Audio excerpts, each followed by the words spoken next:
Boa tarde. O Da Hora de hoje discute educação pública. Segundo Darcy Ribeiro, 2 fatos impressionam na educação brasileira: a magnitude da rede escolar pública e sua precariedade. O que não pode ficar fora de qualquer discussão é qual a cota de responsabilidade de cada um. Isso fica ainda mais claro quando observamos ideias como a de Louis Althusser, da qual a escola é um aparelho ideológico do Estado burguês, e a de Antônio Gramsci, em que a escola é aparelho privado de hegemonia. Como a confusão colonizada de público e privado afeta o desenvolvimento de projetos educacionais de qualidade?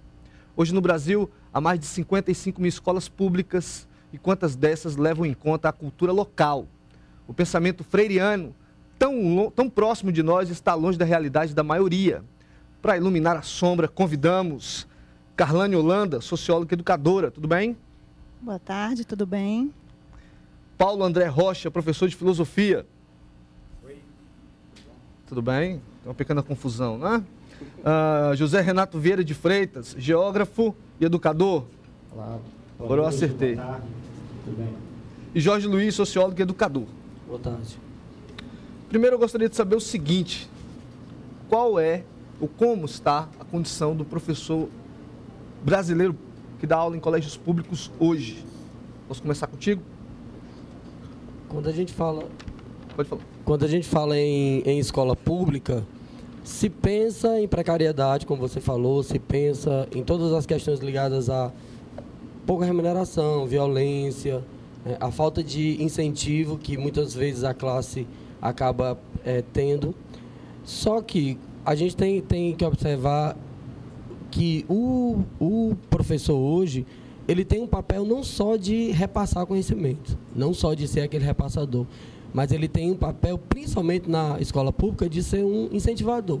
Ele tem que incentivar porque ele recebe uma gama de alunos que tem uma baixa autoestima. Você acha que ele acaba sendo mais psicólogo do que pedagogo? Muitas vezes ele acaba sendo mais psicólogo do que pedagogo e sem essa formação muitas vezes. Por exemplo, eu não tenho formação de psicólogo, mas eu já tive vários casos que teve que haver essa intervenção de violência ou às vezes ligada a essas questões sociais. Então, o papel é um papel realmente de grande desafio. Ser professor na escola pública hoje é um grande desafio. Paulo. Bom, em relação ao professor na escola pública, as questões elas já vêm se desenrolando há um bom tempo, né? Os problemas em relação ao professor, não só o professor, mas como você perguntou em relação ao professor, então a gente tem baixos salários, os professores recebem muito mal. Vamos pegar, quanto é que um professor recebe hoje de escola pública? Aí existe uma variável, né? Nós temos o professor nível 13, que é quando ele... Isso eu estou falando a nível de estado, Tá. não é isso? Nível 13, quando ele inicia, até o nível... Que é quanto? Em média de R$ 1.100, R$ 1.200. Mais ou menos isso, eu não sei te dizer precisamente. E aí ele vai sendo promovido, né? Até chegar, se eu não me engano, ao nível 30. Que aí já seria com doutorado, que praticamente no estado não existe. Na rede pública básica. O doutor, ele está onde? Ele está no ensino superior. Que chega a quanto o salário de um doutor? No estado, eu acredito que em torno de R$ 3.000, na rede de ensino. Isso do nível... Do nível 13 até o 30. Então a mudança é o quê? De R$ 50 de nível? Na realidade, eu não tenho como fazer essa conta aqui agora, mas é só você aumentar 5% por nível. A cada nível, você sobe 5%. Se você é 13, você vai para o 14 e aumenta 5%. Isso fica claro como o Estado olha, ou como o olhar do Estado sobre a função social de cada personagem desses, né? Você olha, por exemplo, um presidente de uma empresa grande, vamos pegar a Aracruz Celulose, né? Que está passando por maus bocados agora. Recebe em torno de R$ 100 mil. Rodrigo, né? o professor... Um professor público, que é quem está ensinando os jovens que vão estar atuando na sociedade, que já atuam na sociedade, né? Porque a gente pode fazer esse deslocamento, recebe R$ 1.100 para dar aula. E nisso, numa carga horária de quanto duração? Isso que eu queria colocar para você, né? Isso se ele tiver 2 expedientes na escola, certo? Se ele tiver, na realidade, 40 horas semanais. O que acontece na realidade? O professor, além de receber baixos salários, ele tem que trabalhar 3 expedientes para ter um nível de vida razoável. Concorda? E aí vai sobrar pouco tempo para que ele possa Se aperfeiçoar, né? aulas, ler, estudar, porque o professor, quando ele entra em sala de aula, logicamente que ele tem que estar a todo momento se aperfeiçoando, buscando novos conhecimentos, não é verdade? E esse sistema estrangula essa possibilidade, né? Com certeza. Então, é toda uma condição, né? Toda uma estrutura que acaba prejudicando a questão do ensino-aprendizagem na escola pública. Carlane. Complementando a fala do Paulo, né, além desses baixos salários e dessa carga horária excessiva, vamos pensar também na questão estrutural da escola hoje, né? Então, como essa escola está? É uma escola pública, eu vejo, sucateada. Nós temos, por exemplo, o espaço de multimeios, que é um espaço destinado para leitura, mas nós temos poucos exemplares. Né, onde, por exemplo, uma aula de sociologia, uma aula de filosofia, você tem 3 livros para você levar para uma sala com 50 alunos. Então, como incentivar a leitura sem material didático? Né? Além disso, nós temos, por exemplo, em algumas escolas, a escola que a gente vivencia, nós temos escolas que têm computadores, mas estão encaixotados, porque falta ou a sala adequada, né? Ou então, realmente, uma burocracia para a montagem desses computadores. Então, o que a gente observa? Que o espaço, que essa estrutura está aquém do ideal. E é interessante uma reflexão no sentido de que as condições de trabalho desse profissional, né, além dos baixos salários e dessa estrutura, a gente pode pensar também que esse profissional ele tem que ser meio multiuso. Porque ora ele é um psicólogo, ora ele tem que ser um educador, né? E ora a sociedade clama também, os nossos alunos, os nossos jovens, por uma referência familiar, que hoje não tem. Então, muitas vezes a gente atua como pai, como mãe, como essa referência, né? Então, esse bojo, esse desenho de escola pública que a gente tem hoje é um problema. E o que é que a gente está vendo, o que é que a gente está sentindo? Nós tivemos aí uma história da acessibilidade a partir da década de 80, né? Hoje nós temos praticamente 90 e alguma coisa % de crianças na escola, mas que escola, que qualidade de ensino, né? Quer dizer, o acesso está sendo destinado, mas não é somente o acesso, a permanência desse aluno. E isso está ligado exatamente o quê? A valorização do profissional que está à frente, do professor. Quer dizer, é exigido vários papéis do professor, várias facetas. Olha, ele tem que ser também um ator, um artista, porque ele tem que encantar na aula dele, né? E como? Com uma carga horária excessiva, com baixo salário e sem estrutura. Zé Renato. Eu queria aproveitar aqui a fala da professora Carlane e desde já agradecer por esse momento tão rico, né? Na Semana do Professor, não tem um presente melhor do que esse, a gente sentar aqui para debater os desafios, as possibilidades de um professor. E eu vou pegar essa fala da professora Carlane, quando ela disse que as pessoas têm acesso à escola. Aí ela falou outra coisa interessante, que a gente tem que manter este aluno na escola. E eu falo um terceiro fator, você deve manter esse aluno na escola com qualidade. Só manter o aluno, isso não é inclusão, né? Você chama isso de inclusão? A inclusão ela se dá num conjunto de fatores positivos, né? Você está na sala, está aprendendo e você tem motivo para estar na sala de aula. Você encontra motivo, tanto faz o discente como o docente. E é isso que a gente quer discutir, né? Entre outras vantagens, outras propostas, outros desafios que a gente vê por frente. Apesar de tudo, nós continuamos aqui querendo sonhar ainda com esse aluno que permaneça na escola e que permaneça com qualidade, que ele permaneça aprendendo.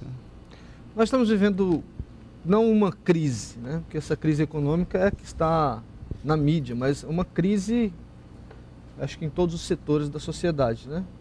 E nós temos a crise principalmente dos pilares fundamentais da manutenção do Estado, que é na família, na religião. Exatamente. E na escola. E vocês estão dizendo, pelo que vocês acabaram de dizer, o professor tem que desempenhar vários papéis. Então, qual é o papel que um professor deve desempenhar num momento de crise como esse? Posso começar contigo? Pode. Pra fazer movimento inverso. Essa questão desse momento assim de crise, eu vou citar o que você disse, que eu vou pegar a sua fala também, que você foi muito feliz quando disse essa crise. E eu não me refiro só à crise da instituição Estado, não, mas à crise da instituição família. Eu estive falando com a colega hoje pela manhã e eu cheguei a citar para ela, eu ousei a dizer que a escola é 50% a família. Aí eu disse outra coisa ainda também, família estruturada, aluno bom. Talvez essa relação não seja tão simples assim, mas tem uma certa lógica. Uma família estruturada, geralmente, a gente recebe bons alunos. E nós enfrentamos essa crise moral.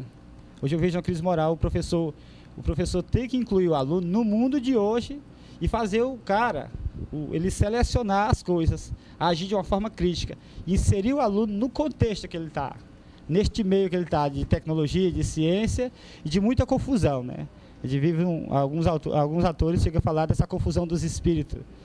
As pessoas não sabem o que quer, uma espécie de meio que alienação.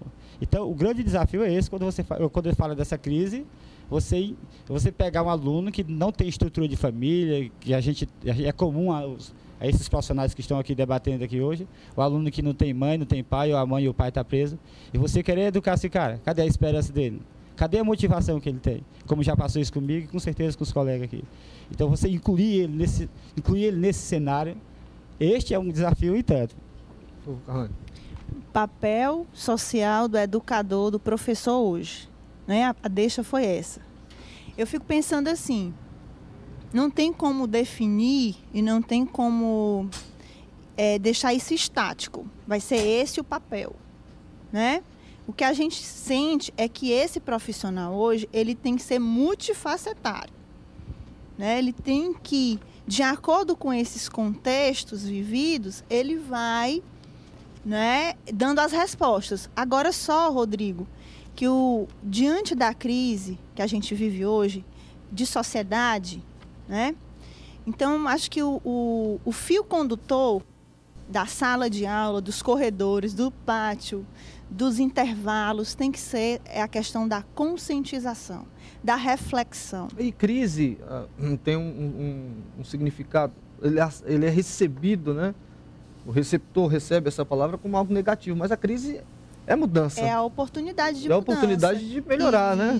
Isso. Então, assim, eu acredito que o olhar do professor hoje, enquanto educador, é levar o seu aluno a fazer essa reflexão, né? Ter esse olhar consciente e impregnar de sentido as suas ações. Eu acho bem interessante uma propaganda, uma vinheta que tem da TV União, mostrando uma questão ambiental, né? Que passa alguém que joga o lixo, depois vem outra pessoa, né? E recolhe o lixo e põe lá 1 minuto, que faz a diferença. Então, acho que o professor hoje, o papel dele, fazer a diferença no sentido dessa reflexão, né? De estimular uma nova postura, né? Com relação ao eu e com relação ao meio que circunda. Por favor, Paulo. Complementando o que a Carlane falou, né? Realmente o professor, ele tem que ser transformador. Esse é o papel do educador, transformar o aluno, o educando. Em tempos de crise, esse papel ele fica mais acentuado ainda, esse papel de transformar. E eu penso que transformar o aluno passa por uma série de questões. Mas se nós pensarmos que o aluno hoje ele tem uma série de dificuldades, não é isso? Veja bem, se você pegar, por exemplo, o aluno hoje, na abertura, você falou sobre a questão do público e do privado, que é um problema que a sociedade brasileira tem. Ela confunde o que é público e o que é privado. E isso é transmitido dentro da escola. O aluno, ele não consegue, muitas vezes, distinguir que o que é público pertence a todos. A ideia que se tem é que o que é público pertence a ninguém, o que é uma ideia errônea.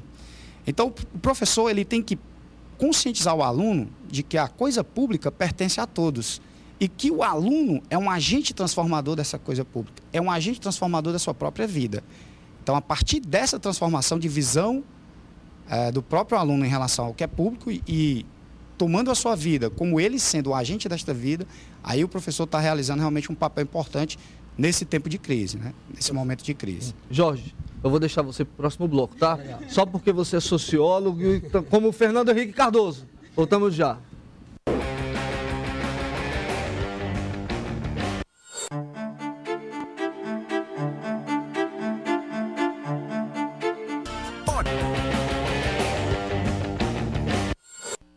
Pronto, olha só, nós estamos discutindo aqui educação pública com os professores, não é? Heróis, não é? Ulisses, brasileiros, Carlane Holanda, que é socióloga e educadora, né? Paulo André Rocha, professor de filosofia, José Renato Vieira de Freitas, geógrafo e educador, e Jorge Luiz, sociólogo e educador.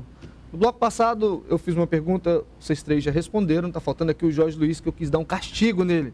Porque quando eu era aluno, vocês pegavam no meu pé, né? Recebi suspensões e tudo. Quero saber o seguinte, Jorge. A gente estava falando desse momento de crise, né? Que não é um momento de crise só de mercado, não. Não é só do capital. É um momento de crise em todo o sistema, inclusive social, né? Se você for olhar, a família passa por um momento de crise, de identidade, a escola passa por um momento de crise, a igreja passa por um momento de crise. Aí eu queria saber o seguinte: o professor é aquele que traz luz, né? Qual o papel do professor no olho desse furacão? Rodrigo, eu diria o seguinte, que no caso da sociologia, especificamente falando, nós trabalhamos com as crises globais, mundiais, as crises menores que existem. E dentro dessas crises, nós tentamos, como você disse, trazer um pouco de luz, né? Trazer um pouco de ideias, né? Tentar transformar aquilo que é caótico, aquilo que a gente não consegue perceber a luz no fim do túnel, e tentar trazer isso para uma outra realidade. Então, quando você trabalha aquilo que a Carlane falava no bloco passado, se você faz uma vinheta de 30 segundos falando sobre o meio ambiente, então você consegue trazer isso para uma discussão. E eu acho que o papel do professor nesse momento é tentar indicar saídas, não que ele tenha algo pronto, porque na verdade eu acho que ninguém tem. Mas eu acho que a questão é trazer à tona essas relações, trazer à tona tudo isso que está sendo discutido, até para que o aluno ele possa sair dessa visão do senso comum, ele possa sair dessa visão mesquinha que se tem, até porque a gente pega um meio de comunicação como TV, por exemplo, e que é uma grande formadora de opinião. Mas hoje, no lugar da TV, nós temos a internet, que é muito mais rápido, que é tudo muito mais dinâmico. E se você não tiver cuidado, tudo aquilo que acontece acaba virando uma verdade absoluta. Então, o professor ele tem esse papel de orientador. E a televisão traz muito essa ideia, né? Traz muito essa ideia. As pessoas, elas esperam o telejornal do maior canal de TV, que começa às 8, por aí, para ter uma noção da verdade daquele fato, né? Por mais que tenha lido no jornal, na internet, em revistas, ou conversado com especialistas, ele espera aquele momento para fundamentar a sua verdade. Isso é um complicador terrível, né? E você imagina isso quando você tem uma sala com 60 adolescentes, que é o nosso público, né? Cada sala tem essa faixa de 40 a 60 adolescentes, cada um deles ávido por essa informação. Então, se você não tiver essa preparação, se você não tiver esse estudo, se você não tiver essa criticidade, você acaba sendo engolido por isso. É aquilo que o Paulo falava anteriormente. O professor ele tem que ministrar a aula, mas para essa aula ser ministrada, ele tem que se preparar. Ele tem que ler, ele tem que estudar, ele tem que pesquisar. Muitas vezes a gente vara a noite buscando livros, textos, ensaios, e quando você chega na sala de aula, você ainda tem que despertar o aluno o interesse disso. Então, a coisa de ser um motivador, porque você pode ter um assunto que você acha que seja interessante e que tenha uma pauta legal, e naquele momento que ele pode não ter funcionalidade nenhuma, porque o aluno está querendo saber das mulheres frutas ou das coisas que estão acontecendo que sejam mais próximas a ele, né? Eu queria aproveitar assim para complementar também essa questão dos conteúdos. Os conteúdos que nós estamos trabalhando em sala, a nível de ensino médio hoje, né? Então, acho que também há, de certa forma, um distanciamento entre o desenho da sociedade hoje e a escola que nós temos, né? Quer dizer, nós temos uma escola que deixa lacunas, porque a nossa sociedade está necessitando de um outro perfil de indivíduo. Que indivíduo é esse? Né? Um indivíduo pensante, um indivíduo crítico, um indivíduo que interfere, um indivíduo que questiona, que relaciona.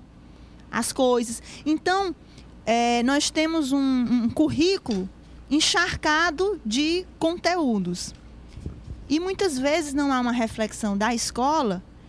O porquê desse conteúdo? Para que esse conteúdo? Qual é a relação desse conteúdo com a vida desse aluno?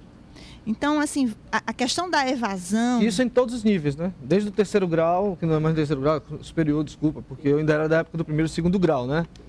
Mas desde o do nível superior ao ensino fundamental, né? Com certeza. Todos eles há um excesso de conteúdos que muitos deles não servem então, assim, nada, né? Então, assim, lógico que essa construção do conhecimento, né, histórico, evolução, é indispensável. Não tem como a gente passar por a escola e não assimilar essas informações. Mas não é só isso. Tem que se peneirar. Então, às vezes, o que é que eu sinto? Eu sinto que essa escola que a gente tem hoje, ela não se adapta à sociedade que a gente tem hoje. Há um distanciamento. O aluno, ele prefere ficar na pracinha, ele prefere ficar na lan house, ele prefere ficar circulando. Qual é o atrativo que tem? Repetir, responder um questionário. Qual é o atrativo que tem? O que isso tem com a minha vida? E é uma questão filosófica bastante perversa, né? Porque ele prefere se identificar com nada, com o vazio, do que com algo posto. Você poderia falar sobre isso, Paulo? Eu queria, assim, complementar a fala da Karlane, porque a sua pergunta inicial é como deve ser a postura do professor diante desse momento de crise. É isso que a gente está... Então, assim, eu esqueci de falar no primeiro bloco, eu também penso que o educar pela prática é muito importante nessa questão, porque muitas vezes você vai para a sala de aula e você tenta mostrar para o aluno que ele precisa ser crítico, que ele precisa construir a própria vida, que ele precisa, diante de determinados fatos, ter uma postura, né? digamos assim, uma postura de criticidade, não aceitar as coisas como elas parecem que são. Mas na sua vida, você não faz isso. Então, como você pode? Não é? Exatamente. Então, a prática do professor é relevante nessa questão de fazer com que o aluno, o educando, possa superar esses momentos de crise, né? Porque a crise ela não está só dentro da escola, na verdade. A escola é apenas um recorte. A crise, ela é uma crise da sociedade.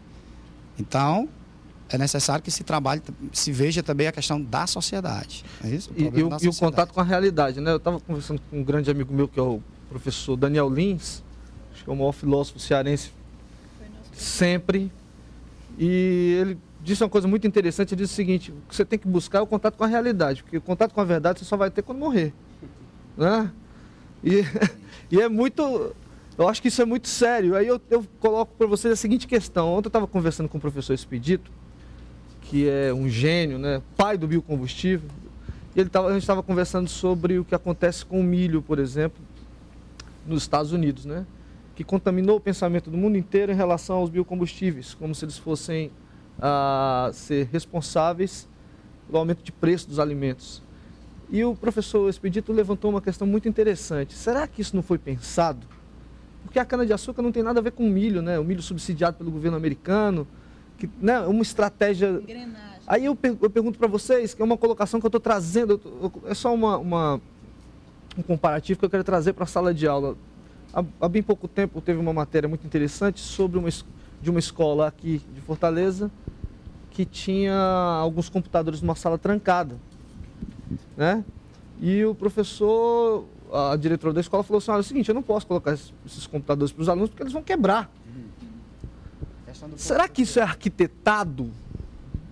Eu não estou falando que a professora faz parte de uma conspiração, mas a gente sabe como isso pode ser trabalhado, né? Isso já foi muitas vezes trabalhado durante os tempos.